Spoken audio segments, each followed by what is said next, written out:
السلام علیکم ناظرین، یہ ویڈیو آپ کے لیے بہت ہی دلچسپ ہونے والی ہے کیونکہ ہم بات کرنے والے ہیں مسلمانوں کے ایک عظیم سالار شیر میسور ٹیپو سلطان شہید کے بارے میں۔ تو چلیں شروع کرتے ہیں۔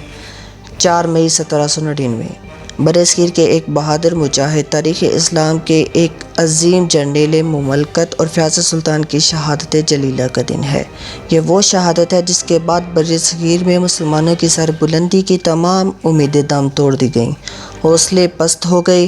حضرت حافظ فتح علی ٹیپو سلطان شہید کے قلعہ پر قبضہ کرنے کے بعد انگریز جرنیل بے ساختہ کہہ اٹھے کہ اب ہندوستان ہمارا ہے، کیونکہ اتنی بڑی عسکری جدوجہد برصغیر میں کسی اور مسلم ریاست کی نہ تھی۔ ریاست میسور کے ایک جرری جرنیل حیدر علی اپنی بے مثال قابلیت اور بے پناہ منصوبہ بندی کے بعد زندگی کے ہر میدان میں کامیاب و کامران ہوتا جا رہا تھا۔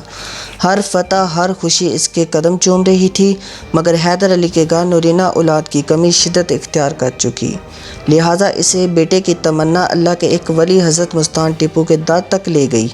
ایک فاتح سپہ سالار فقیر کی کٹیا پر سوالی بن کر آیا تو اللہ نے اپنے ولی کی دعا کو قبولیت بخشتے ہوئے حیدر علی کو اولاد نرینہ سے نواز کر ایک ایسا عظیم فرزند عطا فرمایا جو آگے چل کر تاریخ اسلام کا ایک درخشاں ستارہ ثابت ہوا۔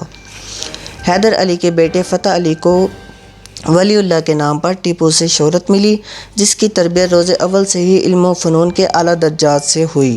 ٹیپو حافظ قرآن، باقاعدہ علم دین ہونے کے ساتھ 6-7 زبانوں پر مکمل دسترس رکھتے تھے۔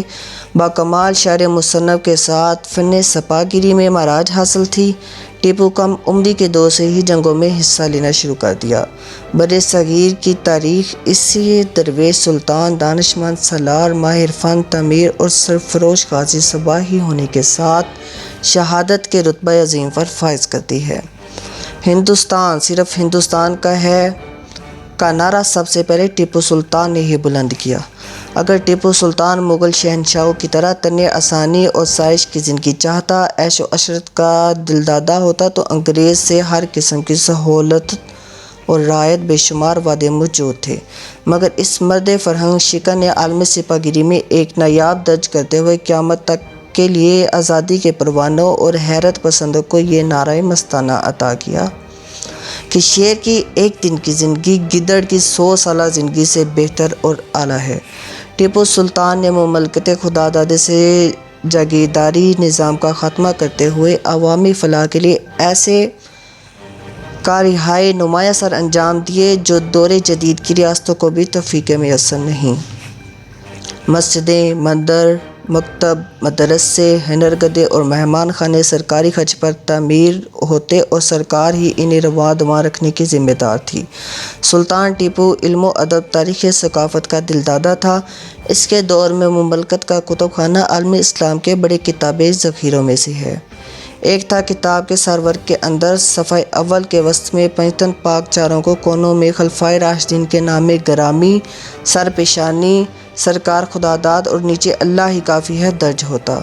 غازی سلطان کے ذخیرہ کتب کے علاوہ بے شمار خطوط ملتے ہیں جو کہ مختلف سربراہان کو مختلف اوقات میں تحریر کی گئی، جس میں نپولین، سلطان روم، شاہ ایران، زمان شاہ والی افغانستان، شہنشاہ دہلی، دولت راؤ سندھیا پیشوا اور نظام حیدرآباد دکن کے علاوہ دیگر والیان ریاست حکمران شامل ہیں، جن میں سب کو متحد ہونے کی تلقین ہندوستان کو انگریز کے یلغار سے محفوظ رکھنے کی دعوت بھی ہے۔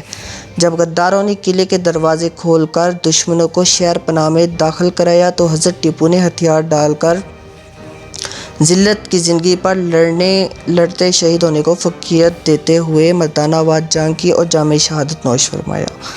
آپ کی بہادری اور منصوبہ ساز شخصیت کے باعث انگریز فوج پوری طرح خوف زدہ تھی۔ سلطان کو شہید جان کر ایک انگریز قریب گیا تو انگریز کے آخری سانس لیتے ٹیپو نے ایک ہی وار میں سر قلم کر دیا، جس کے نتیجے میں کئی دن تک نعش کے قریب جانے کی جرات نہیں کی۔